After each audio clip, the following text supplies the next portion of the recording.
with D2C, there's always a real challenge in making sure that marketing has to be the sales engine. You can't have a kind of lovely brand campaign where you've done a load of out of home or TV ads and you're like, yeah, like 5 million people saw it. And so therefore thumbs up. Like in D2C, it has to be, and therefore there were this many add to baskets, this many people actually checked out. Super excited for today's episode with Lauren. We covered a broad range of topics from everything marketing to obviously a little bit of AI. Super excited for today's podcast. Welcome to another episode of the e-commerce toolbox expert's perspective. Joining us today, we have Lauren. She's joining us all the way from the UK and she's the marketing director at Folio Society. Welcome, Lauren. Hi, thanks for having me. Awesome. I always like to start off by learning a bit about your career journey. So why don't you take us down your career journey path and how you ended up in your current role? Sure. So I'm a bit of an accidental marketeer. So I, after university, was a bit unsure about what I wanted to do. And I stumbled into a job as an e-commerce assistant for a small gifting brand in the UK called Biscuiteers. It was tiny. I think I was like employee number 4 into the office. And a big part of my job was like processing orders. But I stayed with the business for 12 years. So I kind of went through the transformation of being a kind of like nimble, feisty startup through to the kind of growing pains that you get when you get a little bit bigger, and the kind of feisty startup mentality needs to be underpinned by processes and systems that all talk to each other. And then when I left, it was a kind of multi-million pound, multi-channel retailer. We were online, we did marketplaces, we had a retail stores, we did wholesale and B2B as well. So yeah, it was a big learning curve for me. I absolutely love the brand. I still think it's fantastic. And I joined the Folio Society back in 2024. The kind of, I guess the objective I was given was make the marketing work in kind of, I guess, 2024 and beyond world. The business was doing really well. It had that amazing COVID bump, but I think the kind of halo that it'd seen in sales had taken a bit of a dip and it was starting to slide backwards. And marketing was identified as an area that definitely needed a little bit more support than it was potentially getting. So I've been here 3 years. My background is I'm a marketeer, but my background's actually really e-commerce. And I love e-commerce because it is the kind of intersection of sales and marketing and operations. And it's where the fun is. I think working in D2C is just the best because you get to see everything you're doing. You'll get a read on it, whether it's good or whether it's bad. And so you're always learning. It's fantastic. I love it. Like you mentioned, a lot of businesses kind of started to peak during COVID. And then on the back of that, they needed to kind of rebuild a lot of their demand function. Folio Society has been around for a long time, right? Yes. Yeah. It'll be 80 years next year. So it founded in 1947, which is crazy. And it was a book club initially. So what Folio Society is known for doing is taking the world's best love stories and turning them into kind of amazing, immersive reads. So we take the story and we turn it into a book that's kind of worth reading and rereading, from kind of beautiful illustrations that we commission to go in them through to the materials that we use. Every book that we publish is something that we feel truly passionate about. Somebody in the business has to really vouch for it for us to publish it. And we're really proud of what we do. And there's a really amazing market out there. Our customers are incredible. We wouldn't have survived for 80 years if we didn't have a real sense of fandom around what we do. And there's some, really niche things that we publish, but there's always a fan somewhere. And so my job is to find those fans and make sure that they see what we do. It's amazing. Yeah.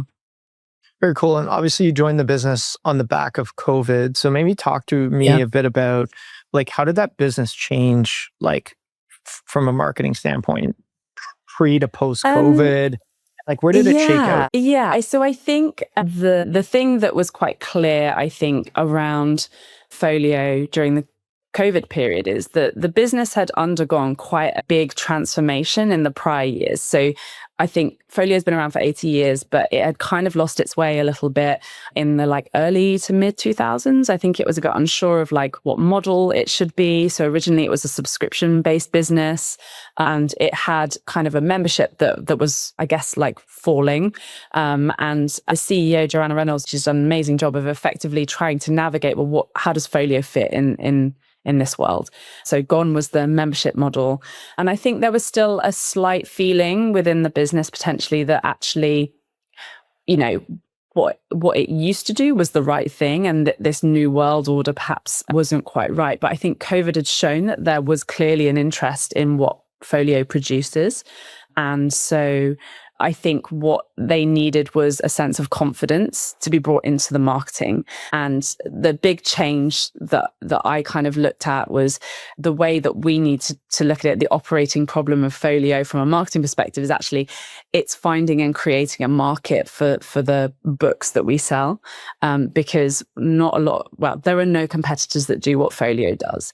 So the big challenge for me is not necessarily going, what are our competitors doing? How can we be ahead of them? How can we keep them at bay? It's going, we literally have to explain what we do because it's not really obvious to everyone, but we know that there are people out there that will love what we do. So that's the big challenge. And I think refocusing the marketing in that lens, I think was probably what was needed post-COVID, because what they were doing pre-COVID wasn't working for them. The business was sliding backwards.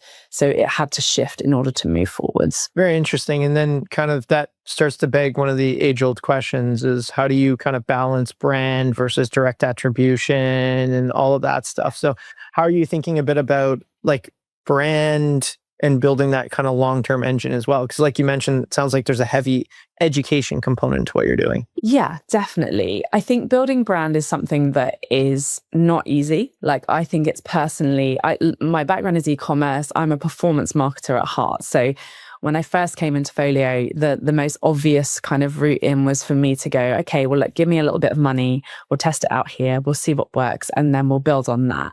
And brand is something that is instinctual. And it's something that takes a long time. And the big challenge for Folio is that some people, particularly in the UK, kind of knew what we did. And there was this kind of view that the brand was perhaps, oh yeah, my granddad or my grandma had a Folio book. It would inevitably be leather, something quite obscure or a classic. And in the UK, we really wanted to change people's minds about who Folio was, because we publish across the board from modern fiction, science fiction, fantasy to the classics. We, haven't forgotten about those. So there was kind of two jobs at hand for me. One was building the brand in the US, which is our big target market. And in some ways that's easier because you are starting almost from scratch. And the second one was changing the viewpoint of how people in the UK or the people that are aware of us see that. And I think it's a long game. That's what I've come to realize. It's not something that with paid media you can do overnight. But for me, it's something that's like a real focus. But I've just had 6 months out on maternity leave and I've come back. And I think for me, brand is absolutely where our focus needs to be now. The business has undergone a huge amount of growth in the last 3 years, which is fantastic. So what we're looking at, what does that mean in terms of laying the foundations for how people see us in, say, 2, 3, 4, 5 years' time and beyond that. So it's all channels that, annoyingly, you talked about direct attribution. You can't really attribute things like PR, influencers, how content is created and absorbed, how LLMs and AI is absorbing some of this information. It's very much feels more like black magic than a science, I would say. But it is something that I think you can't sleep on. And especially when you have a heritage brand like this, it's really important that you don't throw the baby out with the bathwater. Like, we're not looking to start again. Everything at Folio is an evolution, not a revolution, because we don't want to alienate those customers that have been on a journey with us for a very long time. But at the same time, we know that there's a huge world out there that could really, really tap into what we're doing. And those are the people we want to find. If you're listening to the e-commerce toolbox, you're entitled to a podcast exclusive website audit. Go to noibu.com/podcast-audit for a free scan that uncovers the hidden friction blocking your conversions and shows you where you're leaking revenue. Yeah, it's such an interesting, there's so many kind of threads to pull on there. But yeah, you had mentioned one of them. So obviously AI, I think I was reading AI is not that popular right now in terms of it's very popular in terms of usage, but in terms of public opinion on AI, right? Is it going to take all the jobs? Is it going to do this? Obviously, you folks are in a category that's been kind of heavily debated, where it's like, hey, can you train AI models on books? Can you not? If you bought the book once, can you train a model on it? So I think there's just a lot of questions there. Maybe dividing it into like two categories. One, like when it comes to like how you guys think about AI, and then like the content writers and how kind of they should use it or not use it. And then the second front for actual marketing and creation of like assets and ad campaigns and more kind of operational things. Have you guys started looking at any of that at all? Yeah, we have. We've had some pretty lengthy debates about this because I think the thing that can be frustrating, if I start with question 2 first, the thing that can be frustrating is it feels like a lot of the platforms out there that we choose to work with that are working well for us, like Meta, like Google, where, there's a scalability, there's, an opportunity to scale. It's a worldwide audience. We can find deep fandoms within it with clever targeting.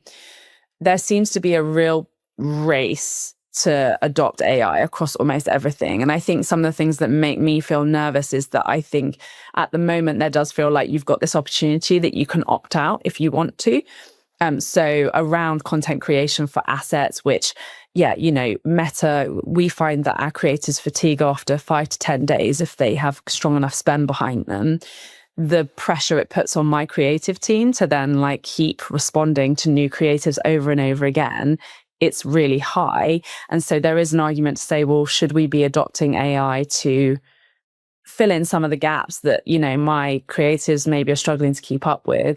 And we have been back and forth on this a lot. And I think where we've landed is that actually anything creative really goes against the kind of ethical practices that we have in the production of our books. We would never use AI to lay out a page, for example, in our books. We would never use AI illustrations. Like, we always commission illustrators to work with. And so I think if we were to start using AI to generate creative assets, I think it makes it a really tough position for us then to stand up and say that we really support all the artists and illustrators that we work with. It kind of just goes against that ethics, I suppose. However, that being said, I feel at the moment I can opt out of AI on the platform in that I can go fine. I'm just going to have to either deal with the fact that I can't keep up with the level of creative I need, or I'm going to have to put more pressure or find more budget to deliver them. I think that, I was at a conference recently and the announcement was that Meta was saying that, the expectation is that it's going to be one-to-one personalization on ads. So you won't have a choice. They will take your creative and they will adapt it with AI so that it's more fitting for the end user, because they may have viewed something or have an interest in this area. And that, I think, is a slightly more tricky and frustrating position to be in as a marketer, because then you don't have the option to opt out around the creative side of things. I don't want to sound all doom and gloom, because actually I think on a personal level, I think AI can be really fantastic. And for your point around like AI and how we use it, I think there's total value in automating a lot of things like reporting and some of the donkey work that, like a Monday trade meeting where you have to pull together all these stats.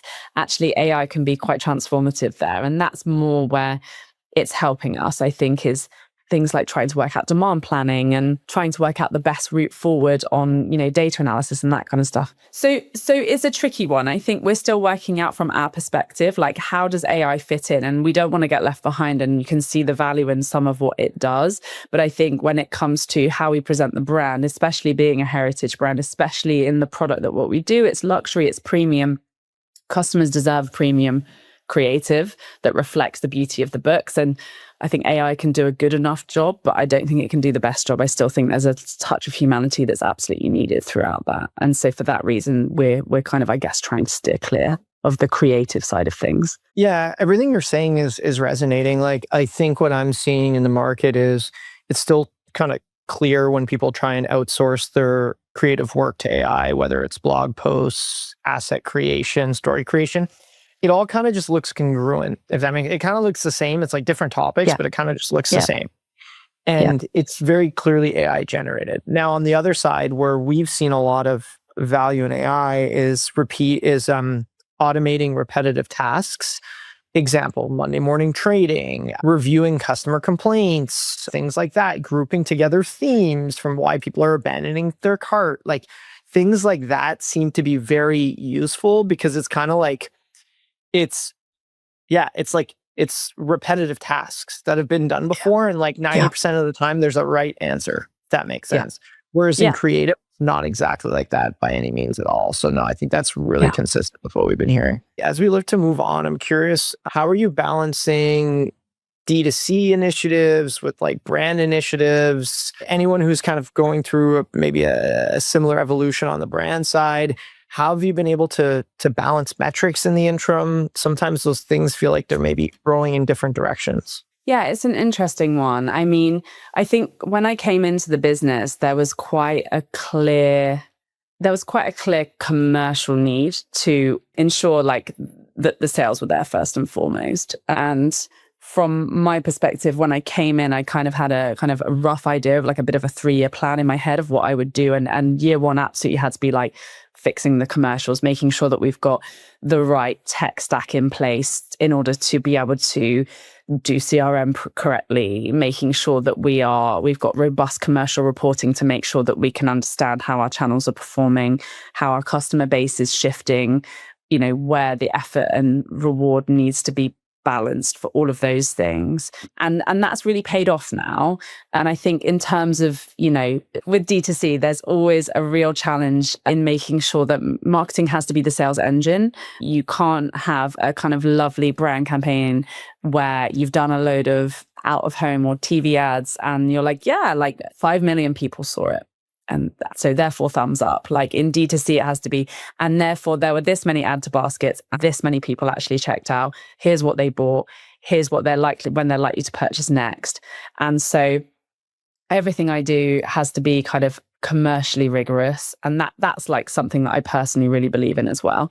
I would never want to go and work in a marketing role that didn't have that commercial rigor attached to it. It just wouldn't interest me. It's no fun.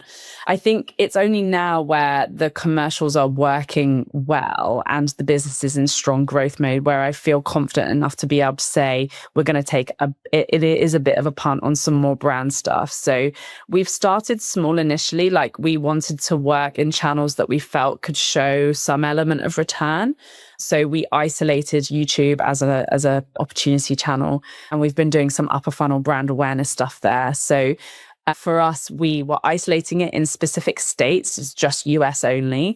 And that really helped give us the confidence. Initially, all we got was we did a brand lift test, which gives the initial kind of confidence of like, oh, this many extra people saw it and they recognized the brand. So there's an immediate metric there, which can kind of keep everyone calm. But then the way that we're checking afterwards is, our initial test was in New York and New York City specifically. We then looked at, well, what impact did that have in terms of customers shopping, new customers into their business from that area, what they spent, AOV, repeat rate, all that kind of stuff in the kind of 30, 60, 180 days after that campaign. And we're still measuring it now. And we're tracking that against what the general benchmark of the business is. And I think that's really helped give us some confidence that kind of fluffy brand stuff that, you can't say this definitely drove X amount of money does end up paying off later down the line, but you have to have patience. But that's not something that I feel I could have done at the beginning, like for my end. And actually the business of incredibly open. My CEO, Joanna, has a marketing background, which is amazing because she sees the value in it. But I think I needed to feel like I could come in and say with some confidence that things were working okay. So we can kind of move, you're at the bottom of the funnel, so you want to start moving up. So that has been a way that has really helped us to balance that upper funnel activity with actual real life results beyond impressions. Very cool. No, it makes a lot of sense what you're saying, and it's always a push and a pull, and it's really, really interesting at times to balance. As we look to wrap up, I'm curious, kind of as a parting question, we chatted a little bit about AI already. Are you folks seeing any traffic from AI discoverability search engines at all? Has that been kind of conversation and a focus? I think you guys are in potentially an interesting category, also being a legacy brand. Like, have you guys seen that at all? Yeah, it's so interesting because actually it's timely because I'm doing a little bit of a project around this at the moment in the business. So at the moment, search volumes are still really small, probably like within our organic search traffic, it's probably about 10% 10%, less than 10%. It sort of depends on month to month. But as with all of the AI stuff, like this stuff moves at the speed of light. So like what you see one month, is not what you see the next month. However, I do think that the kind of traditional attribution of how you look at like the traffic when it comes to the website is probably very broken, because I think that people are using, say, your ChatGPT, Claude, Gemini, whatever, as a chatting agent, like an agentic chatbot. But then I don't think they're necessarily clicking through. And obviously the route to click through, the direct links are very different depending on which AI assistant you're using. So what I think we're seeing is an uplift in things like direct traffic or an uplift in organic. So I think a lot of it isn't readable in a traditional attribution sense, in the way that most marketers would look at it. So it's something that we're looking into at the moment. I think for me, the bigger issue is how we're perceived by those agents, because I think there's so much more focus, I think, on third party. So like customer reviews, PR, testimonials, Wikipedia, Reddit, that kind of stuff, to try and assess what your brand is. It's an area where luckily our customers are very active. But I think when they're looking at things like PR, we've worked really hard to try and move away from Folio, what it was, say, 20 years ago, this kind of like old collectors club, into this kind of modern brand. And you can still see hints of like that old Folio in what ChatGPT, Claude are coming back with. When you ask them who are Folio, what do they do? And so a big focus for me, and it speaks to the brand thing, is like, how do we change this? And it's not going to be a technical fix on our website. It's absolutely going to be like big brand PR pieces. It's going to be changing customer perceptions about what we do. So it's the long game once again, and it's not easily fixed, but it's something that is a major focus for me at the moment. We've been trying to do the same thing on our side. It's really tough to change the perception. Really? These just takes time and repetition, and you have to be very explicit. So, Lauren, this was a phenomenal episode. So really appreciate you taking the time. Thanks so much for hopping on. Thank you so much. Thanks. See you later. The e-commerce toolbox, AI in Retail, is brought to you by Noibu. To find out more about Noibu and how we unify error monitoring, site performance, and experience analytics to uncover growth opportunities and skyrocket your revenue, visit www.noibu.com. That's Noibu.com. And then make sure to search for the e-commerce toolbox, AI in Retail, on Apple Podcasts, Spotify, or anywhere else podcasts are found, and click subscribe so you don't miss out on any future episodes. On behalf of the team here at Noibu, thanks for listening.